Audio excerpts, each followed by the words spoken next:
So, hello everyone, welcome to the lecture number 13 of Indian polity, and today we are going to study centre state और union state relation, और उनमें हम पढ़ने वाले financial relation. हमने administrative relations पढ़ लिए, हमने लेजिस्लेटिव रिलेशंस पढ़ लिए कि सेंटर और स्टेट गवर्नमेंट्स के बीच में रिलेशन कैसे होते हैं।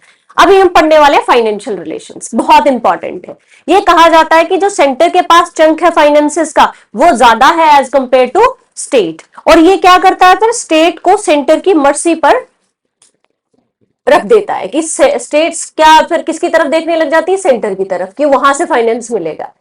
ठीक है, सेंटर क्या है, हमेशा स्ट्रांग है सेंटर गवर्नमेंट फाइनेंसेस की तरफ से, क्योंकि उसका टैक्स कलेक्शन का दायरा ज्यादा है ना, उसके टैक्स और non tax revenues state governments के कंपैरेटिवली ज्यादा है। तो हम देखते हैं कि ये पावर कैसे एक दूसरे के साथ डिस्ट्रीब्यूटेड है, वो कैसे एक दूसरे के साथ शेयर करते हैं।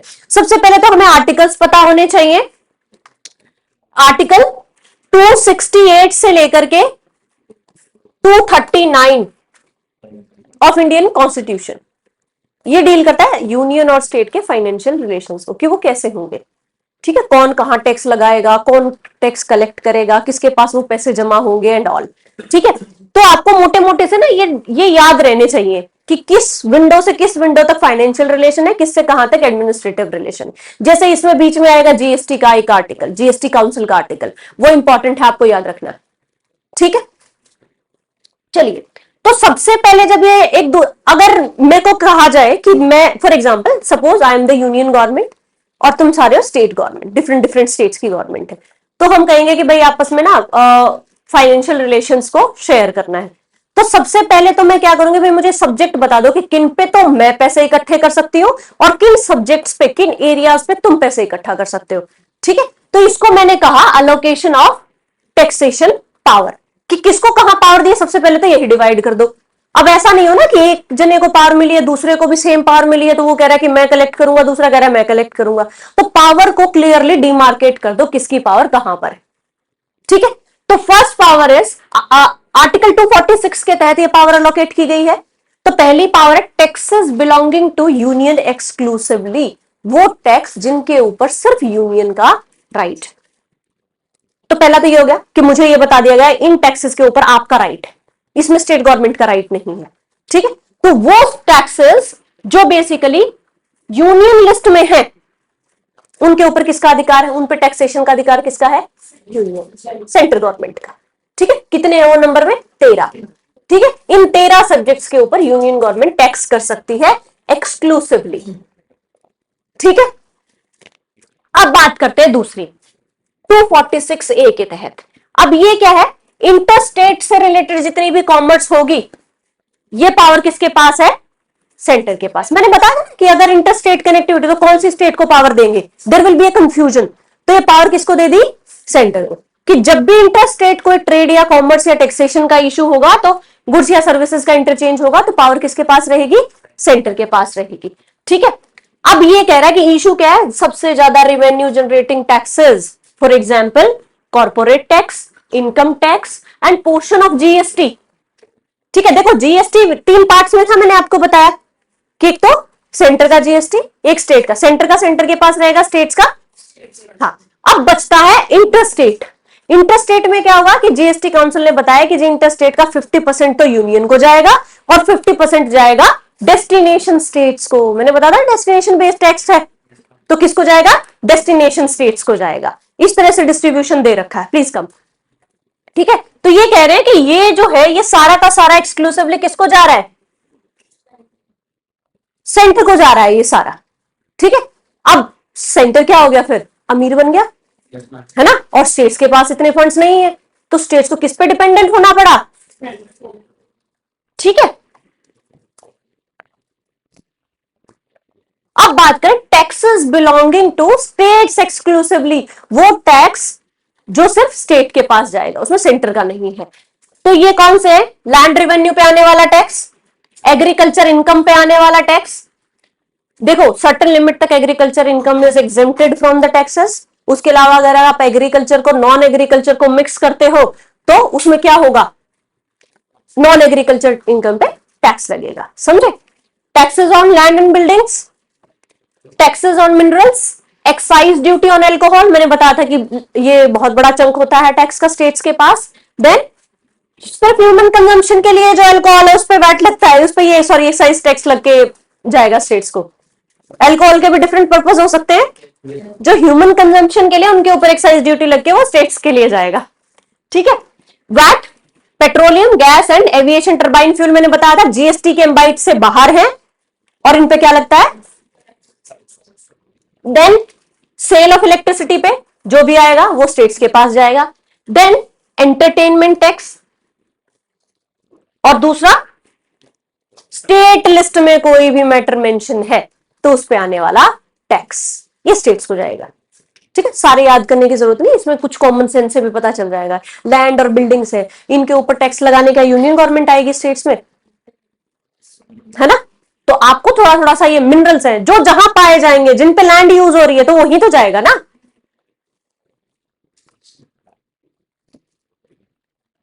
जो चीज गवर्नमेंट फ्री में प्रोवाइड कर रही है उस पे भी टैक्स लगेगा। मुझे फ्री में प्रोवाइड करे तो टैक्स कहां दे रहे हो, फ्री है ना, तो टैक्स कहां है, टैक्स नहीं है, तभी तो वो फ्री है। टैक्स होता है फ्री कहां होती। Areas where union and state can levy taxes, मतलब दोनों साथ साथ टैक्स लगा सकती है। ठीक है, तो ऐसे कौन से एरियाज हैं, कॉन्करेंट लिस्ट पर ऐसा कोई टैक्स नहीं है एक्सेप्ट जीएसटी। ठीक है, जीएसटी के अलावा कॉन्करेंट में ऐसा नहीं जिसको साइमल्टेनियसली स्टेट और यूनियन दोनों टैक्स कर सकते हैं, ऐसा कोई सब्जेक्ट नहीं है except GST. Then residuary power के बारे में बात करें। रेजिड्यूरी मींस देखो अब कोई भी नया सब्जेक्ट ऐसा आ सकता है ना जो ना तो यूनियन लिस्ट में मेंशन हो। ये लिस्ट तीनों कहां दे रखी है मुझे कौन बताएगा, union list, central list, concurrent list, 7th schedule में दे रखी है ना। तो उसकी जो लिस्ट 1 है उस पे यूनियन के पास टैक्सेशन पावर है, उसमें जो लिस्ट 2 है स्टेट्स के पास टैक्सेशन पावर है। एक तीसरी लिस्ट है कॉन्करेंट लिस्ट, उस पर दोनों टैक्स कर सकते हैं पर उसमें कोई मैटर नहीं है एक्सेप्ट जीएसटी। अब बचा कि कोई ऐसा मैटर हो सकता है ना इन फ्यूचर जो इन तीनों लिस्ट में नहीं आ रहा, रेजिड्यूरी बचा हुआ जिसको कहते हैं, उस पर टैक्सेशन की पावर किसको होती है, पार्लियामेंट ओनली या सेंटर। रेजिड्यूरी हमेशा सेंटर को जाएगा, ये याद रखना। ठीक है, चाहे वो ये रेजिड्यूरी लेजिस्लेटिव मैटर हो, एडमिनिस्ट्रेटिव हो या फाइनेंशियल टैक्सेशन। रेजिड्यूरी पावर ये रेजिड्यूरी पावर कॉन्स्टिट्यूशन में इसमें कौन सी रेजिड्यूरी, हाँ जब लाइन लिखी है तो मेंशन ही है ना 7th शेड्यूल में, उसके बाद ये भी लिखा हुआ है ना कि जो इनमें नहीं है वो कहां जाएगा, क्योंकि there must be a clarity, है ना। पता चला कि ये पहले, क्योंकि कॉन्स्टिट्यूशन मेकर्स भी तो over the period of time subjects identify करेंगे ना, कॉन्स्टिट्यूशन में सब्जेक्ट एंटर होते चले जाएंगे। अब टेक्नोलॉजिकल डेवलपमेंट हो रहा है, आगे पता नहीं किस किस चीज पर टैक्स होगा, तो ऐसा तो है नहीं कि वो सब तीनों लिस्ट में प्रॉपरली मेंशन्ड होगा, तो वो लूप होल ना रहे लॉ में, इसलिए रेजिड्यूरी बनाई गई पावर। क्या बोलने की जरूरत नहीं है, जो इन तीनों में से नहीं आ रहा वो सेंटर के पास जाएगा। ठीक है, चलिए अब ये कह रहा है कि थोड़ा सा मैंने ना इसको ग्राफिकल रिप्रेजेंटेशन में डाल दिया है। व्हाट सेंटर गेट्स, सेंटर को क्या मिलता है टैक्स में से, वो चीजें जो एक्सक्लूसिवली कलेक्टेड बाय सेंटर है 246, और स्टेट्स को क्या मिलेगा, tax collected exclusively by the states 246, क्योंकि ये सारा डिस्ट्रीब्यूशन कौन बता रहा है, आर्टिकल 246, समझ गए। और अब ये बचता है इंटरस्टेट जीएसटी वाला पोर्शन, तो इंटरस्टेट जीएसटी मैंने बताया था 50% किसको जाएगा, 50% किसको जाएगा, destination states not states.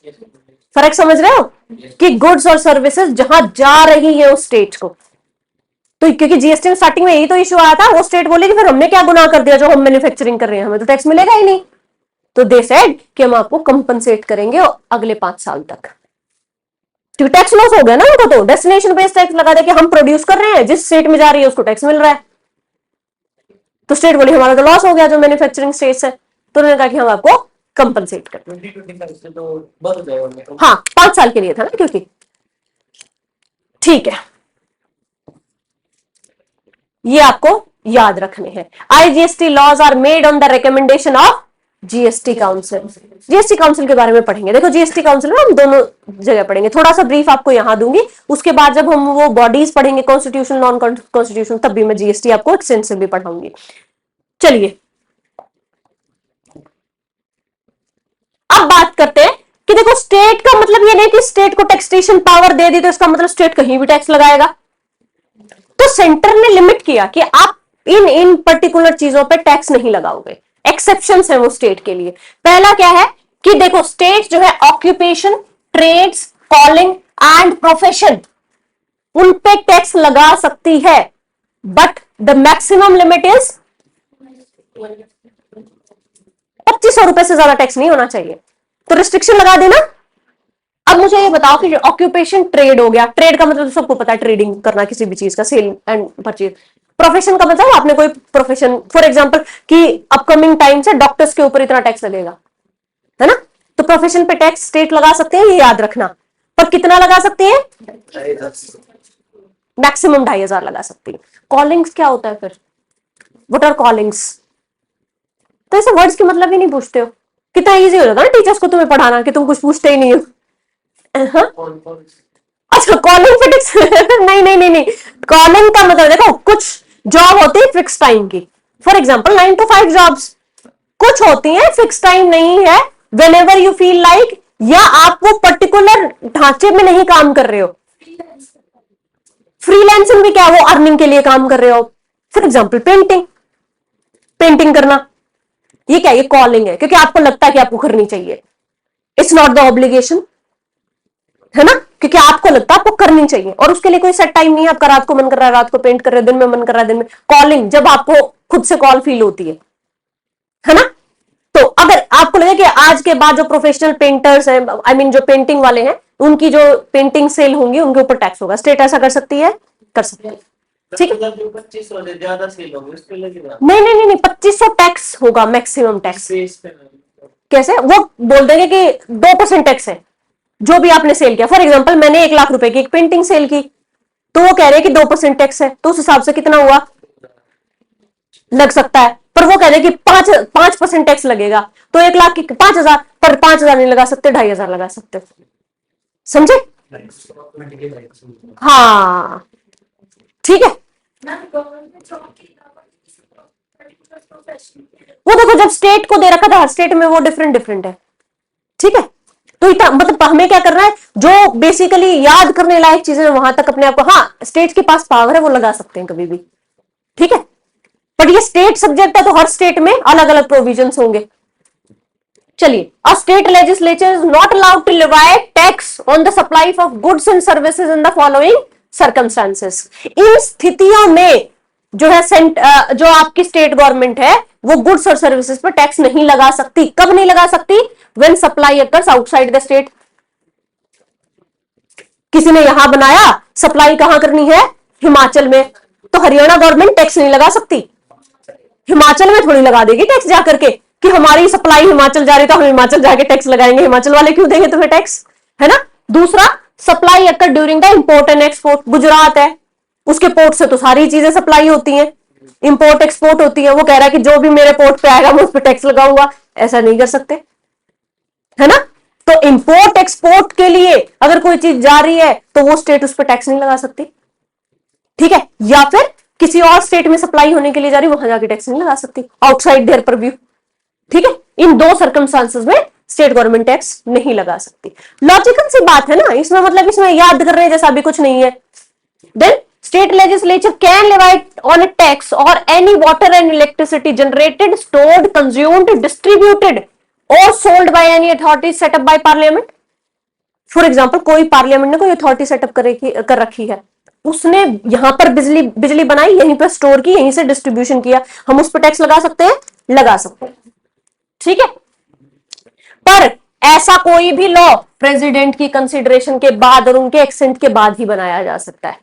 For example NTPC, suppose उसका प्लांट यहां है, वो यहां पर इलेक्ट्रिसिटी क्या कर रहा है, जनरेट कर रहा है, स्टोर कर रहा है, कंज्यूम कर रहा है, डिस्ट्रीब्यूट कर रहा है, और हमें उस पर लगाना है टैक्स हरियाणा गवर्नमेंट को। तो वो क्या करेंगे, प्रेसिडेंट की कंसिडरेशन से, और उनके सिर्फ कंसिडरेशन नहीं, उनके एक्सेंट से। ठीक है, वो बोलेंगे, उनका एसेंट आ जाएगा, वो एसेंट के बाद हम ये कहेंगे कि हाँ ठीक है हम टैक्स लगा सकते हैं। आफ्टर दैट, हाँ उस दिन सब समझाया था, बताओ भाई कौन बताएगा। हाँ, और क्या रिवाइज करने के लिए बोला था अभी, है ना। उस दिन मैंने सारा ये समझाया था कि व्हाट इज लेवाई, व्हाट इज क्या अप्रोप्रिएटेड, ये सारी टर्म्स बताई थी, हाँ, कलेक्टेड है ना, हाँ, अप्रोप्रिएटेड एंड डिस्ट्रीब्यूटेड, ये टर्म्स थी। अब फिर से बता दूंगी, state are not allowed to impose tax on purchase और यूज ऑफ इलेक्ट्रिसिटी। कौन सी इलेक्ट्रिसिटी पर टैक्स नहीं लगा सकती? जो सेंटर के द्वारा सोल्ड या सेंटर के द्वारा यूज करी गई है। दूसरा, construction upkeep operation of the railways. अब वो पता चला कि इलेक्ट्रिसिटी से जाने वाली ट्रेन है, यहां पर उनमें इलेक्ट्रिसिटी यूज हो रही, स्टेट गवर्नमेंट कह रही है कि मैं तो टैक्स लगाऊंगा इस पे, नहीं कर सकते। और जो मैम जैसे सोलर, नहीं, वो अलग सिनेरियो है, वहां यहाँ नहीं। वो क्या कर रहा है, फॉर एग्जाम्पल दिल्ली में सारी एम्बेसीज है या पार्लियामेंट हाउस है, सेंटर के अंडर आया ना सारी चीजें। फॉर एग्जाम्पल पार्लियामेंट हाउस तो सेंटर के अंडर आया। अब दिल्ली गवर्नमेंट कहती है कि मैं तो पार्लियामेंट हाउस में जितनी भी इलेक्ट्रिसिटी जा रही है मैं टैक्स लगाऊंगा, नहीं लगा सकते। तो जो सेंटर के यूज की और बेसिकली सेंटर को सोल्ड करनी है, उस इलेक्ट्रिसिटी पे टैक्स नहीं हो सकता। दूसरा, रेलवे की अपकीप एंड कंस्ट्रक्शन के लिए जो इलेक्ट्रिसिटी यूज हुई है, वहां स्टेट गवर्नमेंट टैक्स नहीं लगा सकती। Next, sold to the centre और the concerned railway company for the same purpose. Railway के मेंटेनेंस के लिए अगर रेलवे कंपनी को सेल की गई है इलेक्ट्रिसिटी, उस पर भी नहीं लगा सकती। ठीक है, तो related to railways and related to centre और यूज्ड बाय सेंटर है ना, उस इलेक्ट्रिसिटी पे टैक्स नहीं लगा सकती। चलो अब देखो, अब आ गया ये tax levied, collected and appropriate के बीच में क्या है। देखो, टैक्स लेवाइड का मतलब क्या होता है? अगर मैं कहूं टैक्स लेवाइड बाय स्टेट्स, कि स्टेट ने टैक्स लेवाई किया है, इसका मतलब क्या है कि liability of the tax payers towards the state. मुझे टैक्स किसको पे करना है? स्टेट को। मेरी लायबिलिटी किसकी तरफ है? अगर मैं वर्ड बोलती हूँ कि टैक्स लेवाइड बाय सेंटर, तो मेरी लायबिलिटी किसकी तरफ है? टैक्स पे करने की लायबिलिटी सेंटर की तरफ है। देन टैक्स कलेक्टेड की मैं अगर बात करूं, इसका मतलब क्या है कि जो अथॉरिटी या मशीनरी यूज की गई है वो टैक्स कलेक्ट करने के लिए, ऑफिसर्स यूज किए गए हैं, स्टाफ यूज किया गया है वो टैक्स कलेक्ट करने के लिए, वो उस पर्टिकुलर एंटाइटी का होगा। हाँ, स्टेट का है। हाँ, तो लिवाइड का मतलब देना तो स्टेट को है पर कलेक्शन अथॉरिटी सेंटर की है ना। तो समझ गए लिवाइड और कलेक्शन का मतलब क्या। टैक्स एप्रोप्रिएटेड का मतलब क्या है कि वो किसके तिजोरी में जाएगा। कॉफर मींस तिजोरी, समझो, समझे। कलेक्टेड बाय का मतलब क्या है? किसकी तिजोरी में जाएगा। कलेक्टेड बाय स्टेट है तो किसकी तिजोरी में जाएगा? कलेक्टेड बाय सेंटर है तो और मतलब सब गवर्नमेंट अधिकार में जो बचे रह गई, नेट प्रोसीड्स बोलते हैं उसको, है ना। नेट प्रोसीड्स का मतलब क्या है कि जितना मैंने अमाउंट कलेक्ट किया वो, और कलेक्शन में जितना मेरा लगा। ठीक है,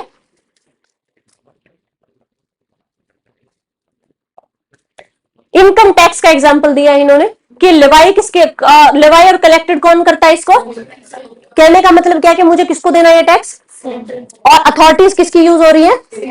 अरे नहीं, levied and collected by centre, appropriated by both का मतलब क्या है कि दोनों की तिजोरी में जाएगा। सेंटर को क्या करना? शेयर करना। बात आ गई समझ में। तो ऐसी टर्म्स लिखी हो तो आपको समझ में आ जाएगा कि इसमें बेसिकली मुझे टैक्स किसको देना था और अथॉरिटी किसकी यूज हुई है और बटा किस किसके बीच में। ठीक है, कंफ्यूजन है। एग्जाम्पल है इनकम टैक्स। इनकम टैक्स क्या होता है? लिवाइड एंड कलेक्टेड बाय होता है सेंटर, इसको लिवाई और कलेक्ट करता है सेंटर। लिवाई का मतलब क्या है कि टैक्स पेयर की लायबिलिटी किसकी तरफ है? सेंटर की तरफ। ठीक है, कलेक्ट का मतलब अथॉरिटीज किसकी यूज हुई है? सेंटर की। But appropriated by both centre and state. Appropriated का मतलब क्या है? दोनों की तिजोरी में जाएगा। अगर सिर्फ ये होता तो एप्रोप्रिएटेड बाय सेंटर, तो सिर्फ सेंटर की तिजोरी में जाता। आगे समझ में। इसमें नहीं जाते हैं, अभी हम टैक्स की बात करते हैं। इसमें अथॉरिटी करप्शन नहीं कर रही, इसमें हम लोग करप्शन कर रहे हैं, हम इनकम टैक्स नहीं देते।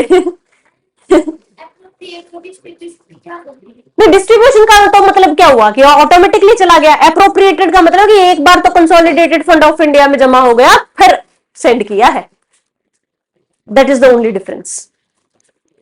ठीक है, अब ये कह रहा है कि ऐसे कौन से टैक्स प्रोविजन है जिनको हमने यूनिफॉर्मिटी मेंटेन करनी है।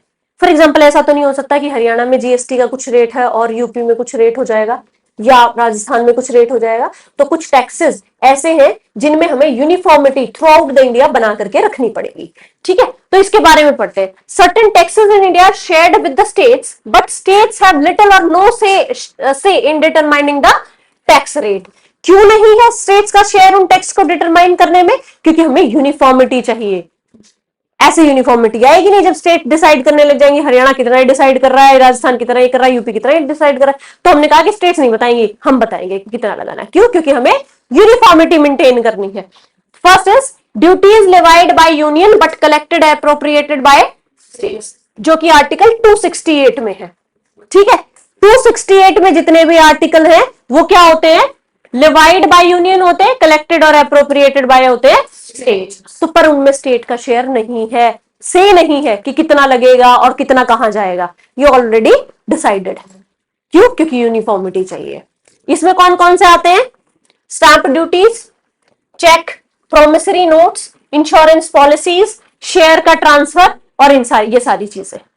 ठीक है, अब ये कह रहा है कि ये कंसोलिडेटेड फंड ऑफ इंडिया का पार्ट नहीं है बट असाइन टू स्टेट्स। क्यों? क्योंकि अप्रोप्रिएटेड बाय स्टेट्स है। तो कंसोलिडेटेड फंड ऑफ इंडिया में नहीं गए, अप्रोप्रिएटेड बाय स्टेट्स है तो स्टेट्स के पास रहे, है ना? आप थे नहीं उस क्लास में जो इंट्रोडक्टरी क्लास दी थी? इसीलिए नहीं दी थी क्योंकि ये तो फिर मैं 2 दिन में करा पाऊंगी अगर मैं ऐसे, इसीलिए वो पहले क्लास दी थी कि what is consolidated fund of India, what is contingency fund of India, what is public fund, है ना? ये सारा उस क्लास में कराया था। There are taxes on the sale and purchase of goods and consignment apart from newspaper। वो सब किसके पास जाएगा? यूनियन कलेक्ट करेगा और यूनियन की तरफ ही लाइबिलिटी। ठीक है, पर ये स्टेट के साथ शेयर कर लिया जाता है। अब ये किस तरह से अलोकेट किया जाएगा? जो भी प्रिंसिपल पार्लियामेंट डिसाइड करेगी। ठीक है, ये वो है कि जहां यूनियन की चलती, स्टेट का से नहीं है। चलिए, अब क्या है? गुड्स और services tax, GST under 269A। ठीक है, अब इसमें क्या होता है? इंटर स्टेट वाले में रेट्स आर डिसाइडेड, कोई कंफ्यूजन नहीं है कि यहां इतना लगेगा वहां इतना लगेगा, नहीं, थ्रू आउट सेम रहेगा कि अगर एक वो 5% की स्लैब में आता तो 5% ही रहेगा, कोई चेंज नहीं हो रहा है। ठीक है, अब ये बेसिकली क्या होता है कि ये जो जीएसटी का प्रोसीड आया ये कैसे शेयर होता है?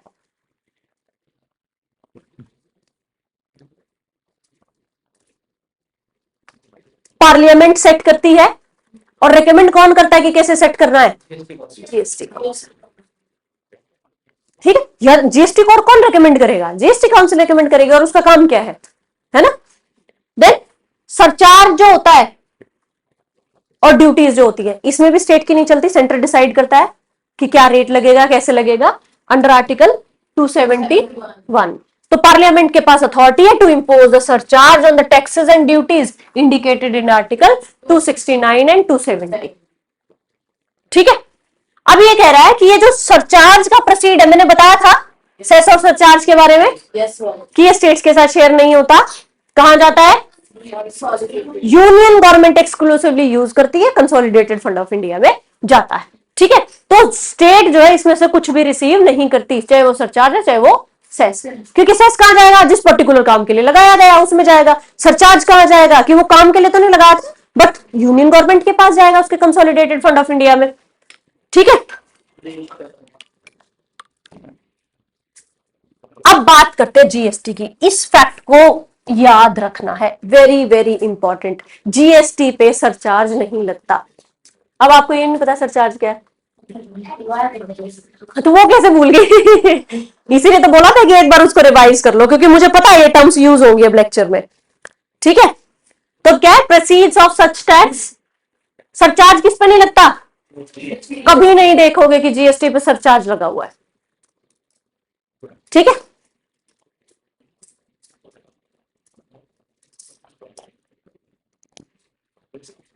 अब बात करते हैं डिस्ट्रीब्यूशन ऑफ टैक्स की। अब तक तो हम वो बात कर रहे थे जिसके ऊपर यूनियन का था, अब वो है कि जिसमें डिस्ट्रीब्यूट होगा टैक्स यूनियन और स्टेट्स दोनों के लिए। ठीक है, तो अब ये कहता है कि ये कौन डिसाइड करता है? आर्टिकल 270 कि all taxes and duties collected by union, जो कि यूनियन लिस्ट में है, and IGST 246A will form a part of net proceeds, कि ये सारे टैक्सेस और आईजीएसटी नेट प्रोसीड्स का पार्ट होंगे। और नेट प्रोसीड का पार्ट होने का क्या मतलब है? विल बी शेयर्ड, है ना? नेट प्रोसीड शेयर होंगे, ये बात याद रखना। और नेट प्रोसीड कैसे शेयर होंगे ये कौन बताता है? भाई वो जीएसटी बताती है कि जीएसटी कैसे शेयर होगा, ये बताता है फाइनेंस कमीशन कि नेट प्रोसीड्स कैसे शेयर होंगे। जीएसटी काउंसिल का मतलब जीएसटी तक है, वो बाकी के टैक्सेस को नहीं बताएगी कैसे शेयर करना है। बाकी के टैक्सेस को कौन बताएगा? Under article 280 finance commission. Finance commission कहने का मतलब होता है कि president will tell on the recommendation of finance commission. तो ऑप्शन में अगर प्रेसिडेंट फाइनेंस कमीशन दोनों है तो आपको प्रेसिडेंट पे मार्क करना है, और अगर ये पूछा जाए हु रेकमेंड, तो रेकमेंड करता है फाइनेंस कमीशन। फाइनेंस कमीशन अपनी रिपोर्ट किसको देता है? प्रेसिडेंट को। प्रेसिडेंट फिर बताता है, ठीक है? और प्रेसिडेंट हर 5 साल में उसको कॉन्स्टिट्यूट करता है।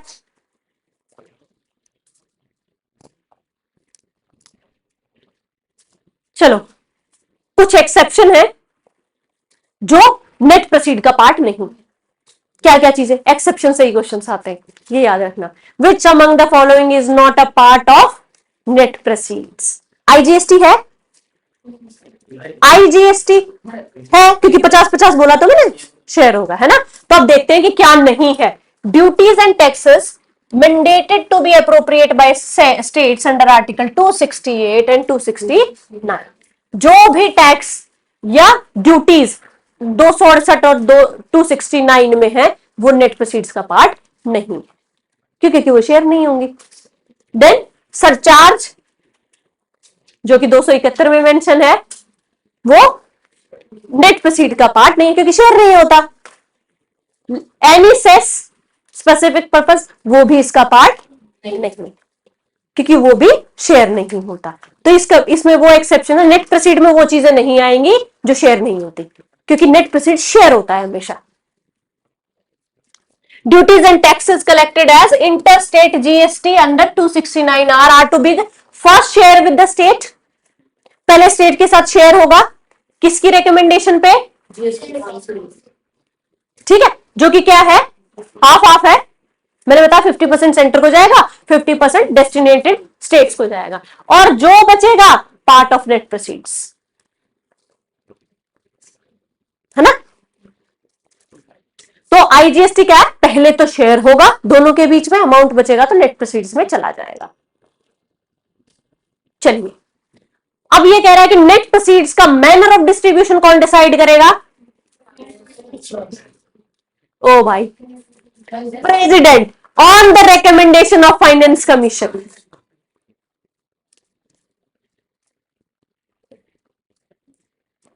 ठीक है, प्रेसिडेंट साहब फाइनेंस कमीशन अपॉइंट करेंगे, किस लिए? कि भाई मुझे ये बताओ कि ये जो नेट प्रोसीड आया है इसको स्टेट्स के साथ कैसे शेयर करना है। तो फाइनेंस कमीशन बैठेगा, अपनी रिपोर्ट प्रिपेयर करेगा, रिपोर्ट फाइनली प्रेसिडेंट को देगा, जी हम रेकमेंड करते हैं कि आप ऐसे ऐसे शेयर करो। ठीक है, अब ये कह रहा है कि नेट प्रोसीड्स की क्या परसेंटेज शेयर करनी है। मैंने उस दिन होमवर्क दिया था, कौन कौन से एरियाज हैं जो डिटरमाइन करेंगे कितना परसेंट जाएगा। लिखे किसी ने? क्राइटेरिया मत लिखो, इसमें से क्वेश्चन आएगा। करंटली 41%। मैं जनरली होमवर्क में वो देती हूं जिसमें से क्वेश्चन आने के चांसेस होते हैं। अभी कुछ तो सीरियस नॉन सीरियस बच्चे में फर्क होना चाहिए। सीरियस बच्चा घर जाके उसको देख के आएगा, नॉन सीरियस नहीं देखेगा, उसको क्वेश्चन रह जाएगा। इससे बड़ी पनिशमेंट और क्या होगी? क्या क्वेश्चन पढ़ के भी क्वेश्चन रह जाए, है ना? तो जो मैं होमवर्क दूं उस पर स्पेशल फोकस किया करो, क्योंकि वो इंपॉर्टेंट है। करंटली 41% है।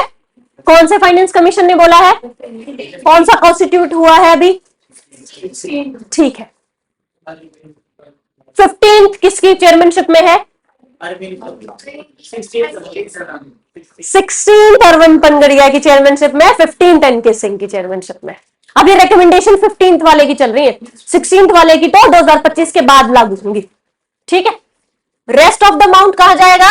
कि 41 आपको दे दिया, स्टेट्स को डिस्ट्रीब्यूट कर दिया, अब स्टेट्स के ऊपर भी क्राइटेरिया कि 41 में से किसको कितना मिलेगा, वो क्राइटेरिया लिखने के लिए बोले थे। Thank you. ठीक है, तो बाकी का बचाओ। स्टेट की कौन सी कितनी ज्यादा डेवलप्ड है और कौन सी कम डेवलप्ड है, वही क्राइटेरिया तो लिखने के लिए बोले थे। हाँ हाँ, ये कहां से पढ़ा आपने? कहां से पढ़ा था?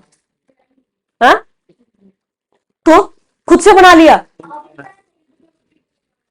मैं तो फॉरेस्ट कवर में बताया था, वो तो नहीं बताया तुमने। लिखो, ये सेट होता, लिखा हुआ होता, अपनी तरफ से नहीं होता कि हमने अंदाजा लगा लिया कि शायद ये क्राइटेरिया होंगे, नहीं, उसमें लिखे हैं। ठीक है,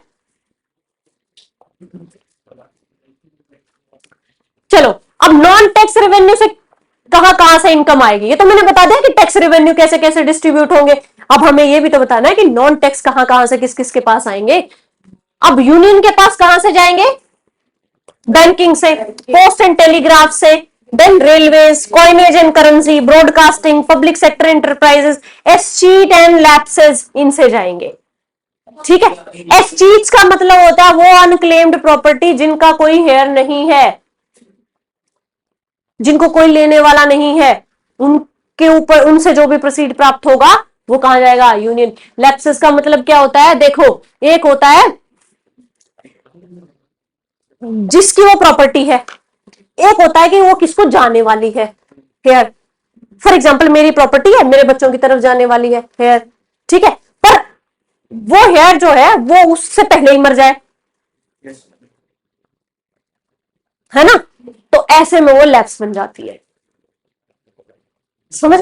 लैप्स का मतलब जितने भी उसके वो है, मतलब जैसे किसी फादर के बच्चे, मतलब फादर की डेथ होगी तो मतलब नहीं, देखो, एस्चीट का मतलब तो ये है कि प्रॉपर्टी को कोई क्लेम करने वाला ही नहीं है, एंड द पर्सन डाइड, उसके बाद उस प्रॉपर्टी से जो भी मिल रहा है वो कहां जाएगा? यूनियन गवर्नमेंट के पास। ठीक है, और लैप्स का मतलब क्या है कि मैंने बोल दिया था कि ये प्रॉपर्टी इसको जाएगी, पर वो जिसको जानी थी वो मर गया मेरे से पहले ही, तो वो लैप्स हो जाएगी, वो लैप्स। हाँ, ठीक है, एस्चीट और लैप्स में यही फर्क है दोनों ही अनक्लेम्ड प्रॉपर्टी। ठीक है,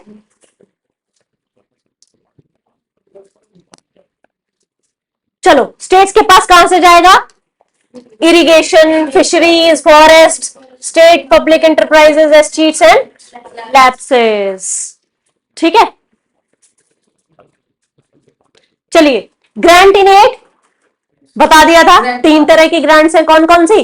statutory, discretionary and other grants. Other grants कौन सी होती हैं? जो टेम्परेरी पीरियड के लिए आती है, एक पर्टिकुलर पर्पज के लिए आ जाती है। फॉर एग्जांपल जूट वाली जो मैंने बताया था वेस्ट बंगाल को मिली थी, वो ग्रांट्स। अब बात करते हैं स्टैट्यूटरी ग्रांट्स का। स्टैट्यूटरी ग्रांट्स का क्या है कि ये बाय लॉ स्टेट्स को दी जाती है, इसीलिए तो स्टैट्यूटरी बोला ना, है ना। स्टैट्यूटरी बॉडीज हो गया, स्टैट्यूटरी ग्रांट्स हो गया, इसका मतलब कोई स्टैच्यू है, कोई लॉ है ना, उससे और इसीलिए इनको स्टैट्यूटरी ग्रांट्स कहा गया। 275 बात करता है इनके बारे में। पार्लियामेंट देगी ना, किसको? जिन स्टेट्स को नीड है। और ये रेकमेंड कौन करता है? Good. Charge annually on the, और कहां से देंगे, है ना, कंसोलिडेटेड फंड ऑफ इंडिया से। ठीक है, फॉर एग्जाम्पल किसी शेड्यूल एरिया के वेलफेयर के लिए या कुछ ऐसी ग्रांट्स हैं। दूसरा है डिस्क्रिशनरी। डिस्क्रिशनरी का मतलब है मेरी इच्छा है, गवर्नमेंट की इच्छा है, देना चाहे या ना देना चाहे। ठीक है, तो ये क्या है? पासिंग थ्रू द लेजिस्लेचर, पास नहीं करना पड़ता इनको और इनको दे दी जाती है, और कोई ऑब्लिगेशन नहीं है सेंटर के ऊपर ये ग्रांट्स देने की, इच्छा है, इसीलिए तो डिस्क्रिशनरी है। स्टैट्यूटरी में क्या है? ऑब्लिगेशन। ठीक है, 282 इसको डील करता है। ग्रांट्स वाले आर्टिकल याद कर लेना प्लीज। ठीक है, फिर दूसरा कहता है अदर ग्रांट्स, मैंने बता ही दिया था आपको, स्पेसिफिक टेम्परेरी पीरियड के लिए, स्पेसिफिक पर्पस के लिए किसी पर्टिकुलर स्टेट को दी जाती। जूट वाली जैसे पूछ लेना वो ग्रांट्स है। तो अब ये कह रहा है कि अब ये ग्रांट्स जो है 2 पर्पस वो करती है, फुलफिल करती है। ग्रांट्स का मतलब पैसे का अनुदान, जिसको हिंदी में कहा जाता है। ठीक है, अनुदान राशि। तो ये बेसिकली 2 पर्पस फुलफिल करती है। The first one is to provide centre with some leverage influence, centre अपना इन्फ्लुएंस एग्जर्ट कर सकता है स्टेट के ऊपर। अब सीधी सी बात है ना, जिसका पैसा इस्तेमाल कर रहे हो उसकी बात तो सुननी पड़ेगी, है ना। और दूसरा क्या है, 5 ईयर प्लान को या रिफॉर्म्स को पूरा करने के लिए, ठीक है। तो ये बेसिकली क्या है, स्टैट्यूटरी ग्रांट्स है पास्ड बाय पार्लियामेंट, और एक्सक्लूसिव एक्शन स्पेसिफिक पर्पस के लिए होता है, और इसके लिए पास करने की जरूरत नहीं होती। हाँ जी, हाँ जी, डिपेंडिंग अपॉन प्रॉपर्टी किसके एरिया में आती है। हाँ नहीं नहीं, आप ऐसे भी तो एरियाज हैं दिल्ली में जो सारे, हाँ वहां कैसे दोगे, यूटीज विदाउट लेजिस्लेचर। बैंक्स में जितने भी स्टेट और लैब्स रहेंगे वो सारे सेंटर के पास रहेंगे। बैंक्स में कहाँ होंगे, हो जाएंगे वो। तो जैसे किसी का अकाउंट था, हाँ हाँ हाँ हाँ हाँ, वही होता है, अकाउंट कह लो, प्रॉपर्टी कह लो, एनीथिंग जिसका कोई क्लेम करने वाला नहीं है, ठीक है। गुड्स एंड सर्विसेज काउंसिल कब, 101 कॉन्स्टिट्यूशन अमेंडमेंट से आई 2016 में। आर्टिकल क्या है उसका, प्लीज याद रख लेना, ठीक है। ये क्या काम करती है, coordination, cooperation and consultation process between centre and states, ठीक है। और क्या करती है, रिकमेंडेशन देती है। जब भी बात रिकमेंडेशन की आए और आपसे पूछा जाए क्या जीएसटी काउंसिल की बात मैंडेटरी होती है मानना, तो जब बात रिकमेंडेशन की तो मैंडेटरी कैसे हो सकता है, इतना दिमाग लगा लेना, ठीक है। तो अब ये क्या है, taxes, सेसेस and surcharge imposed bye centre, इसके बारे में बात करते हैं। दूसरा, वेदर अ गुड और services should include in the GST, इसका डिसीजन भी किसका होता है, जीएसटी काउंसिल का। मॉडल जीएसटी लॉज बनाना, कि भाई हमने सेंटर के लिए जीएसटी लॉ बना था, स्टेट चलो ऐसा ऐसा लॉ आप भी बना लो, ठीक है। Then minimum turnover below which goods and services tax are exempted, किसी कंपनी का टर्नओवर कितना है ये जीएसटी काउंसिल डिसाइड करेगी कि इस टर्नओवर तक जीएसटी लगेगा या नहीं लगेगा, ठीक है। हर जगह जीएसटी थोड़ी लगता है।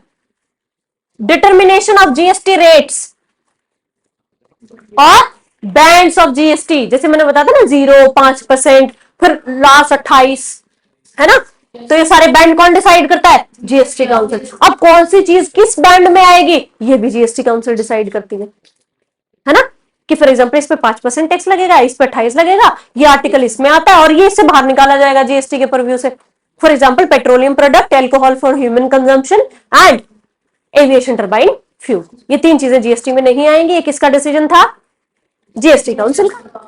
एनी स्पेशल रेट और rate certain period raise additional sources during the crisis और नेचुरल डिजास्टर, तब भी लगा सकती है, ये भी जीएसटी काउंसिल डिसाइड करेगी, है ना। और इसमें सबके रिप्रेजेंटेटिव होते हैं।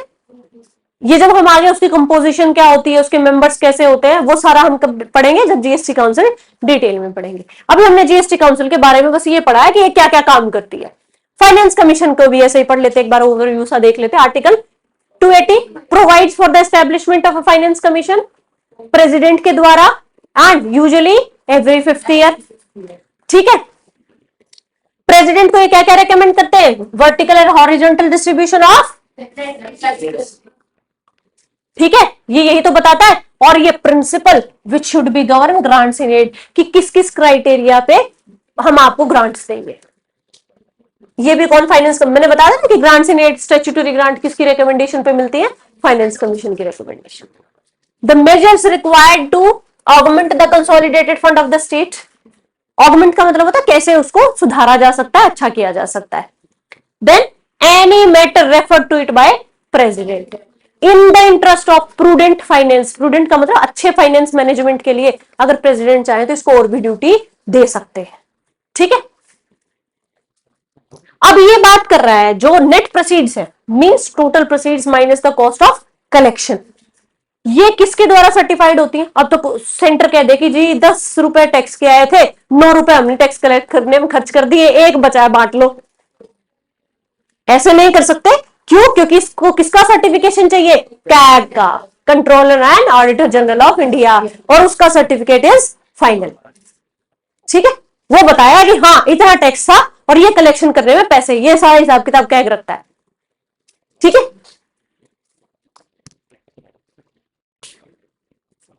अब ये कह रहा है कि ऐसी तो फिर सारी सेंटर की चलेगी, सेंटर के पास ज्यादा टैक्स कलेक्ट हो जाएगा, स्टेट्स क्या करेंगे बेचारी, तो उनको कुछ कॉन्स्टिट्यूशनल सेफगार्ड्स दिए गए। पहला क्या है, जो भी बिल इम्पोजिशन और alter any tax which is concerned with the state, for example ऐसा कोई भी बिल जिसमें स्टेट की तरफ टैक्स जाना था और उसके साथ कोई छेड़छाड़ हो रही है, वो ऑल्टर हो रहा है, तो ऐसे में स्टेट्स का जो है वो से लेना पड़ेगा। ठीक है, मतलब प्रेसिडेंट के विदाउट रिकमेंडेशन के वो बिल एंटर नहीं हो सकता पार्लियामेंट में। कब, जब वो स्टेट से किसी भी टैक्स को अल्टर कर रहा हो, then that alters the meaning of agriculture tax. जब भी आप एग्रीकल्चर टैक्स का मतलब बदलना चाहोगे, आपको ऐसा बिल प्रेसिडेंट की रिकमेंडेशन से ही लाना पड़ेगा, क्योंकि देखो एग्रीकल्चर टैक्स का मतलब बदलते ही बहुत सारी चीजें स्टेट्स में बदल जाएंगी। ठीक है, अब बिल, क्योंकि यहां से तो इनकम किसको आ रही है, इरिगेशन और इन सब से स्टेट्स को, है ना। आप उसमें एग्रीकल्चर टैक्स में डेफिनेशन बदल दो कि ऐसा टैक्स जो सेंटर को जाता है, गई स्टेट्स तो, है ना। तो आपको अगर ऐसा कोई ऑल्टर या डेफिनेशन चेंज करनी है तो प्रेसिडेंट की prior recommendation. Another is the seeks to alter the principle of which money is distributed. आप अपने आप डिस्क्रिप्शन से नहीं कर सकते, प्रेसिडेंट की प्रायर रिकमेंडेशन से वो बिल पार्लियामेंट में लाना पड़ेगा। Then another is impose any surcharge और स्टिपुलेटेड टैक्स और duty for the purpose of centre. मैंने बताया था ना कि जब आप कोई भी सेस या सरचार्ज लगाओगे तो ऐसा बिल प्रेसिडेंट की प्रायर रिकमेंडेशन से आएगा। ठीक है, तो ये सेफ, हाँ स्टिपुलेटेड कहां लिखा, अच्छा ये ऑन स्टिपुलेटेड टैक्स, स्टिपुलेटेड का मतलब जो चाहिए इंपोज होना है ना। बोरोइंग पावर, बोरोइंग करते हैं सेंट्रल गवर्नमेंट भी स्टेट गवर्नमेंट भी। सेंटर कहां बोरो कर सकता है, with in the territory of India and outside the territory of India भी बोरो कर सकता है। एग्जैक्टली कहीं से भी ले सकता है ना यूनियन गवर्नमेंट तो। और फिर उसको उस पे क्या रखनी पड़ेगी, सिक्योरिटी के लिए क्या रखना पड़ेगा, कंसोलिडेटेड फंड ऑफ इंडिया लिख लेना, ये शायद इसमें नहीं है। ठीक है, central government is empowered to borrow from both inside and outside the India. और सिक्योरिटी के लिए क्या रखा जाता है, कंसोलिडेटेड फंड ऑफ इंडिया। पर कितना बोरो कर सकती है ये लिमिट कौन फिक्स करेगा। ऐसे तो क्या देखे जी सारे पैसे में तो बोरो करूं और फिर लास्ट में वो चुकाने मुश्किल हो जाए, तो लिमिट किसके द्वारा फिक्स की जाती है, पार्लियामेंट। पर ऐसा कोई फिक्स लिमिट पार्लियामेंट ने अभी तक डिसाइड नहीं की है। ठीक है, इसीलिए देश के इकोनॉमिक हालतों की चिंता हो जाती है कई बार, जो एक्सपर्ट्स हैं उनको, मतलब हमें तो क्या होगी, हमें तो वी डोंट नो, है ना। तो एक्सपर्ट्स को हो जाती है बिकॉज उनको पता है कि किस लिमिट तक बोरो करना सेफ है, और वो लिमिट फिक्स नहीं की है पार्लियामेंट ने अभी तक। ऐसा कोई लॉ नहीं आया जो उस लिमिट को फिक्स कर दे। स्टेट कहां से बोरो कर सकती है, और सिक्योरिटी पे क्या रखेंगे, स्टेट्स और इंडिया, है ना।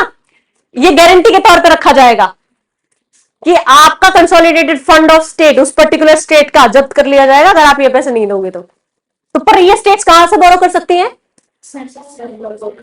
आप ये सिक्योरिटी के पॉइंट ऑफ व्यू देख रहे हैं कि क्यों रखा गया है ऐसा। एग्जाम्पल के तौर पर आप चाइना से हरियाणा बोरो करने लग जाए और पैसे ना दे पाए हाँ, ये हरियाणा हमारा, पता चले यहाँ सारे चाइनीज आ गए और वो फिर दिल्ली की तरफ जा रहे, तो सेंटर तो ऐसा नहीं कर सकता ना। हमें सिक्योरिटी रखने के भी स्टेट को बोरो नहीं करने देंगे हम, है ना। स्टेट को बाहर से बोरो नहीं करने देंगे, और स्टेट को तब तक भी बोरो नहीं करने देंगे जब तक उनके ऊपर लोन है, क्योंकि ऐसा क्या है स्टेट्स के पास में कोई लिमिट नहीं आएगी, वो तो बोरो करते रहेंगे, है ना।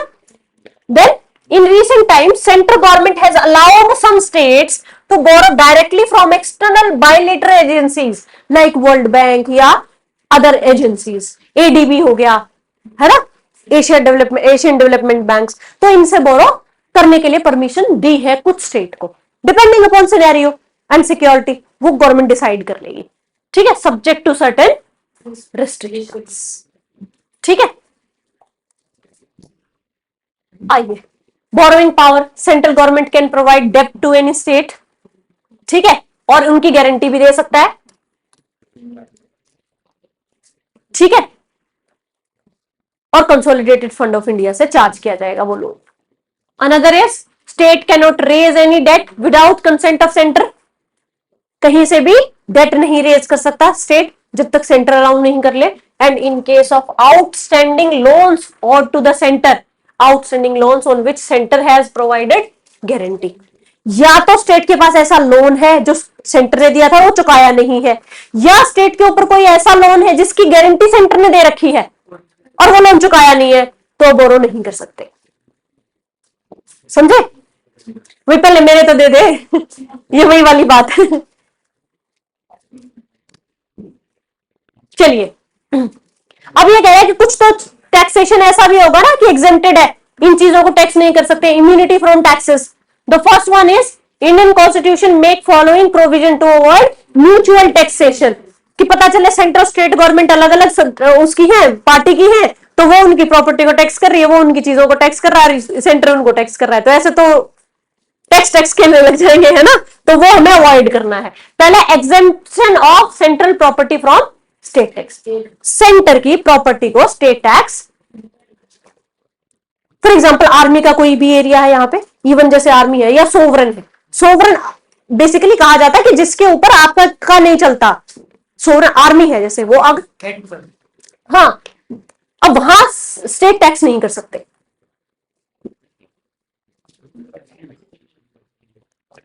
Property of central government is exempted from all tax levied by a state or any authority. ठीक है, however parliament is empowered to remove this ban, कि जब पार्लियामेंट चाहे इस बैन को हटा भी सकती है। अभी तक तो बैन है कि आप सेंटर की प्रॉपर्टी को टैक्स नहीं करोगे। However, corporation and companies created by the central government are not immune from the state taxation.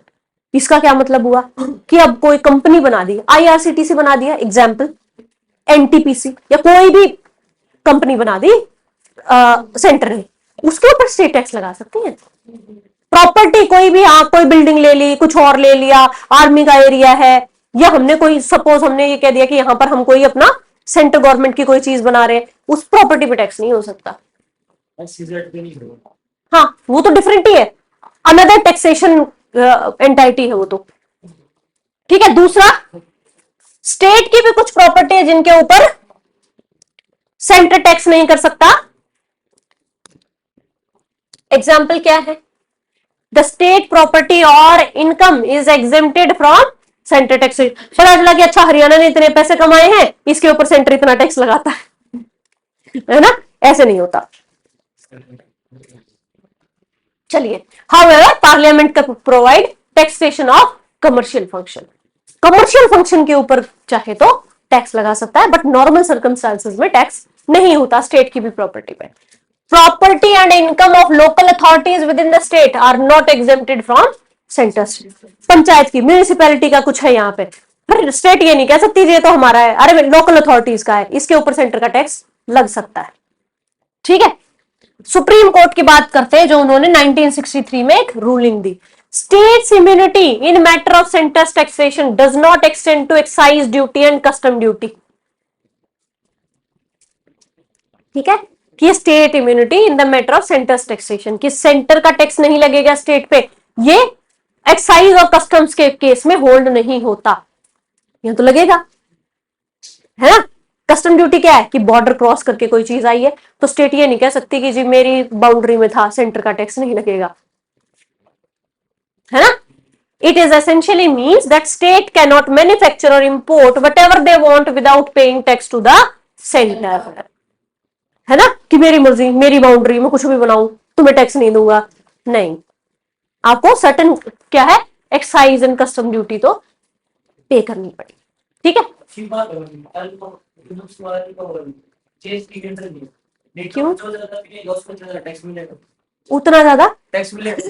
ये तो वैसे भी मिल रहा है, एक्साइज टैक्स वैसे भी तो दे रहे हो ना अल्कोहल पे, है ना, तो गवर्नमेंट तो चाहती है तुम ज्यादा से ज्यादा पियो क्योंकि उनके ऊपर लार्जेस्ट शेयर किससे आता है, इससे आता है। ठीक है, अब ये कहते हैं इमरजेंसी का क्या इंपैक्ट है इस पैसे के ऊपर, डिस्ट्रीब्यूशन पे, टैक्सेस के ऊपर।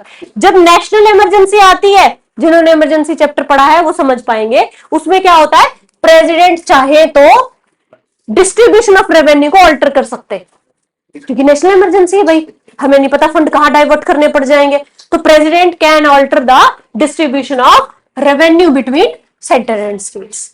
ठीक है, तो इसका मतलब अथॉरिटी किसके पास है? वो चाहे तो रिड्यूस भी कर सकते हैं, कैंसिल भी कर सकते हैं ट्रांसफर ऑफ फंड्स की। अब तक जो ग्रांट दे रहे थे भाई आज कैंसिल क्योंकि इमरजेंसी है, इसी को तो इमरजेंसी कहते हैं।